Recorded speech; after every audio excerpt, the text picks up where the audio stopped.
V sobotu 12. apríla zorganizoval mestský poslanec Tomáš Medveď ďalší ročník dobrovoľníckej akcie Upracme si brehy Váhu. Prišlo zhruba nejakých 25 ľudí a rozdelili sme si ako každý rok úseky Váhu. Teším sa, že aj sa vracajú ľudia.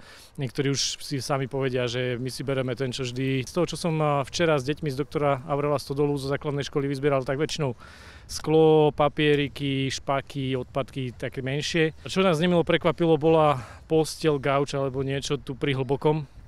To nám dalo zabrať. Mladým Mikulášanom záleží, v akom prostredí žijeme, a tak sme tu stretli aj Martina, ktorý si často vyhrnie rukávy a založí rukavice. Robíme to pre naše zdravie, aby sme si neničili svoju prírodu, a aby sme ho mali vždy vyčistené a aby sme nedýchali tie plodiny, čo sa rozmnožujú do pôdy.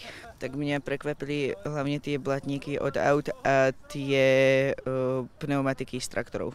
Keď sa spoja rybári a dobrovoľníci, je možné urobiť veľký kus práce. My chodíme každý rok čistiť brehy Váhu a túto skladku čiernu pri priemyselnej zóne v okoličnom chodíme tiež každý rok. Cieľom tejto aktivity je inšpirovať mladých a miestnych, aby sa aktívne starali o svoje prostredie a prispievali k jeho zlepšeniu.